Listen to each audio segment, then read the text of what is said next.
Je m'appelle David Harrison et il y a 8 ans, j'ai appris une leçon que je ne savais pas avoir encore besoin d'apprendre. À l'époque, j'avais 53 ans, une situation financière stable et j'élevais seule ma fille de 8 ans, Emma, après la mort soudaine de ma femme lors d'une intervention chirurgicale. Ensemble, nous avions reconstruit une vie calme et fonctionnelle. Les matins d'école, les dîners partagés et de petites routines qui tenaient le chagrin à distance. J'avais volontairement choisi un quartier ordinaire et un supermarché banal. Je voulais qu'Emma grandisse en voyant le monde tel qu'il est, et non à travers le filtre du privilège. Ce mardi après-midi-là, nous faisions nos courses hebdomadaires quand Emma tira sur ma manche et murmura « Papa, regarde !»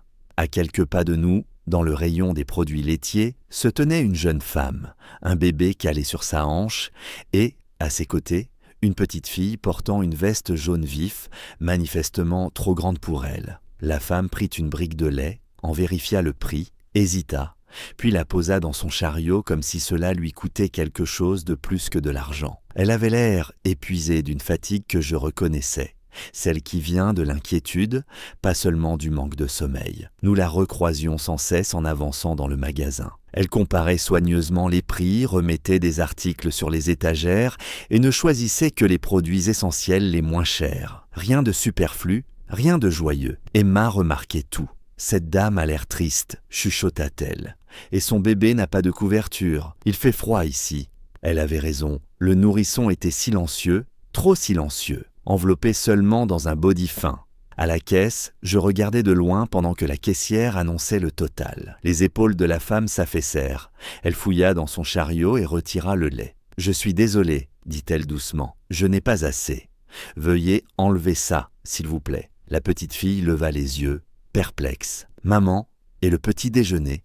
La réponse fut douce, mais elle brisa quelque chose en moi. « On va s'en sortir, ma chérie. » Emma se tourna vers moi, les yeux grands ouverts, blessée. « Papa, elle n'a pas pu acheter de lait. Elle a un bébé aussi. » J'eus du mal à expliquer ce que signifiait la pauvreté avec des mots qu'une enfant de 8 ans puisse saisir. « Parfois, les gens font tout comme il faut, dis-je, et ce n'est quand même pas suffisant. » Emma n'hésita pas. « On peut les aider ?» À cet instant, le choix me parut simple et irréversible.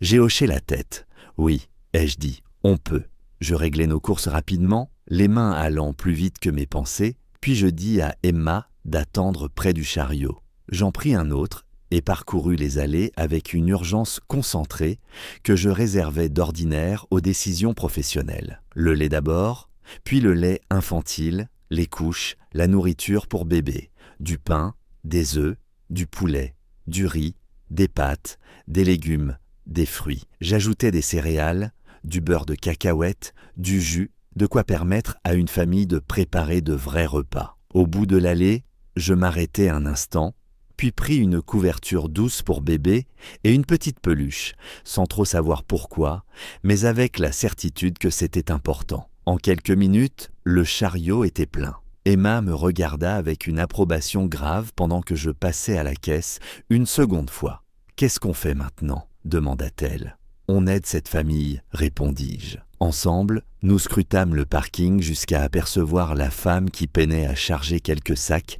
dans une vieille voiture. La petite fille était déjà attachée à l'arrière, le visage collé contre la vitre, tandis que la mère essayait de gérer en même temps le bébé et les sacs. Je poussai le chariot vers elle. « Excusez-moi » dis-je doucement. Elle se retourna, surprise, son corps se mettant aussitôt en position de protection. Je parlais vite. « Ma fille et moi avons vu ce qui s'est passé à l'intérieur. Nous avons acheté des courses pour votre famille. S'il vous plaît, accepteriez-vous » Elle fixa le chariot débordant comme s'il n'était pas réel. Emma s'approcha et sourit, timidement, avec espoir. Des larmes montèrent aux yeux de la femme. « Je ne peux pas, » murmura-t-elle. « C'est trop. » Je secouai la tête. « Vous ne devriez pas avoir à choisir entre nourrir vos enfants et payer le loyer. S'il vous plaît, laissez-nous vous aider. » Alors son calme se brisa, des sanglots discrets s'échappant tandis qu'elle essayait de ne pas réveiller le bébé. « J'ai perdu mon travail la semaine dernière, dit-elle. Il me reste 12 $ pour tenir 3 jours. » Pendant que nous chargions les courses dans sa voiture, la petite fille aperçut le lait et s'illumina. « Maman, tu l'as repris. » La femme sourit à travers ses larmes. « Mieux que ça, ma chérie. » Elle se présenta, elle s'appelait Jennifer, et je lui donnai mon nom. Je lui glissai ma carte ainsi qu'un peu d'argent pour le loyer et l'essence, en insistant pour qu'elle m'appelle si elle avait besoin de quoi que ce soit. Elle me regarda, comme si elle cherchait à comprendre pourquoi un inconnu ferait cela. « Parce que vous aviez besoin d'aide, dis-je.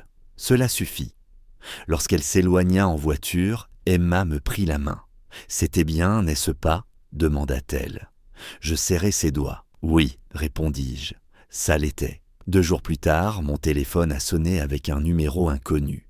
J'ai failli laisser l'appel aller sur la messagerie, mais quelque chose m'a poussé à répondre. « Monsieur Harrison ?» demanda une voix hésitante. « C'est Jennifer, du supermarché. J'espère que ça ne vous dérange pas que je vous appelle. » Je lui ai dit que j'en étais heureux et lui ai demandé comment allaient ses filles.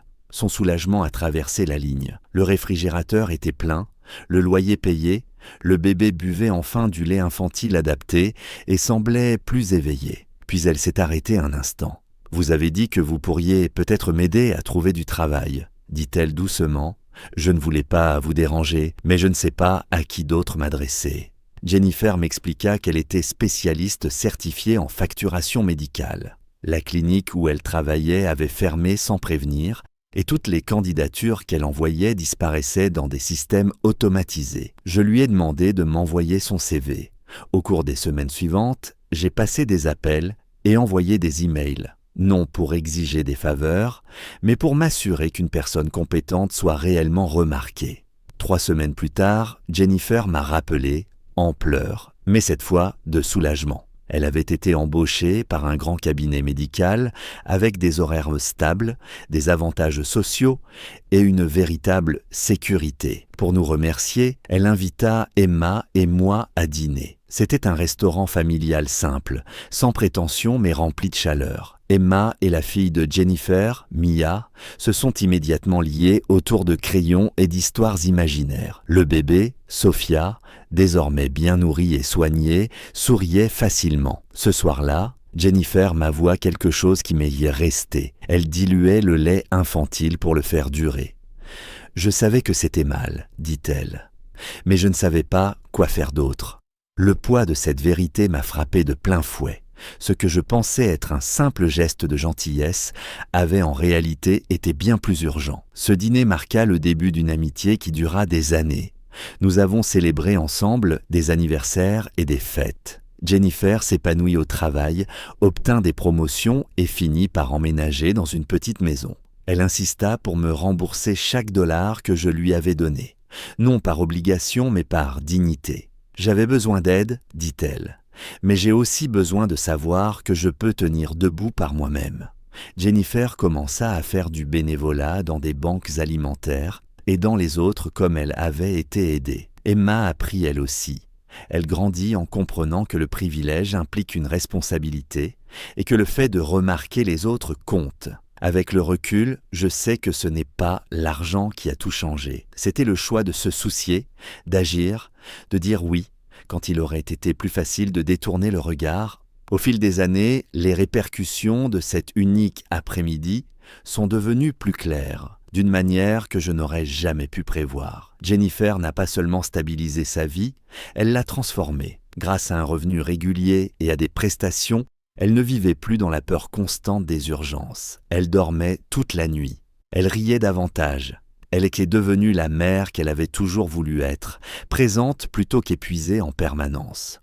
Observer ce changement m'a appris quelque chose d'essentiel. L'aide apportée au bon moment ne crée pas de dépendance. Elle crée de l'espace pour respirer. Emma a grandi aux côtés des filles de Jennifer, non seulement comme amies, mais comme des miroirs de trajectoires de vie différentes qui se croisaient. Sur le chemin du retour en voiture, elle posait des questions difficiles. Pourquoi certaines familles luttaient autant?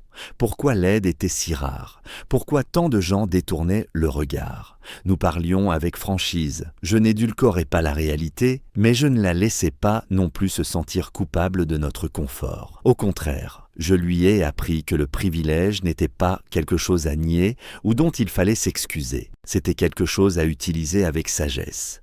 Elle a pris cette leçon très au sérieux, faisant du bénévolat dans des collectes alimentaires à l'adolescence et choisissant le travail social comme spécialité universitaire. Jennifer racontait souvent son histoire dans des refuges et des centres communautaires. « Quelqu'un m'a remarqué le pire jour de ma vie », disait-elle. « Ils m'ont vu comme une personne, pas comme un problème. » Entendre cela ne cessait jamais de m'humilier. J'ai compris que l'essentiel n'était ni les courses ni l'argent, c'était l'acte de voir. Beaucoup de gens avaient vu Jennifer reposer le lait.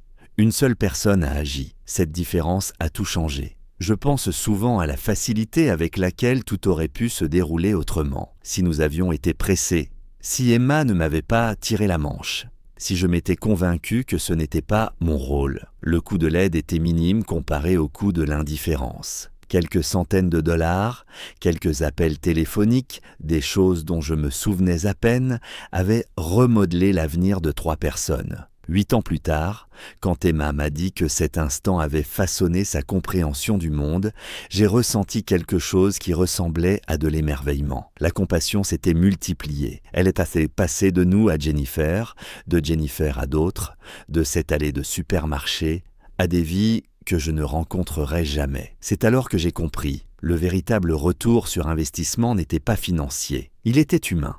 C'était l'espoir rendu tangible, la preuve que de petits choix, faits avec attention, peuvent silencieusement réécrire des destinées.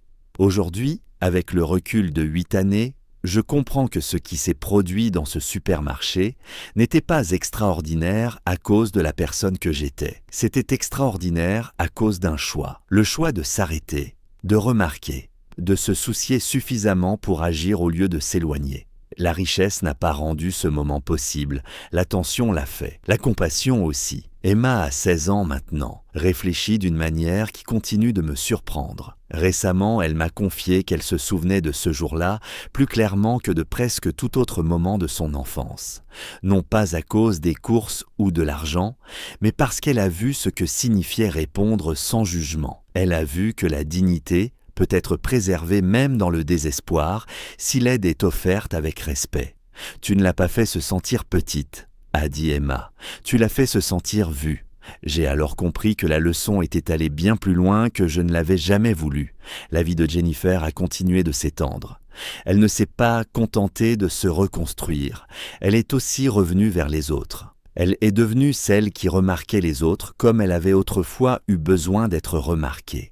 Elle m'a dit un jour que la partie la plus difficile de cette journée n'avait pas été de reposer le lait, mais de se sentir invisible en le faisant. Être vue, véritablement vue, a changé la manière dont elle se voyait elle-même. Ce changement comptait autant que la nourriture sur sa table. Je fais toujours mes courses dans ce même supermarché. Parfois, je m'arrête dans le rayon des produits laitiers et je pense au nombre de crises silencieuses qui traversent chaque jour des lieux comme celui-là. À toutes ces personnes qui font des calculs mentaux, choisissant entre des nécessités, espérant que personne ne remarque, et je pense à ce qu'il faut de si peu pour interrompre cette spirale, non pas pour tout réparer, mais pour offrir à quelqu'un un espace pour respirer. S'il y a une chose que je voudrais que les gens comprennent, c'est bien celle-ci. La compassion n'exige ni perfection, ni héroïsme, ni ressources illimitées. Elle exige une présence.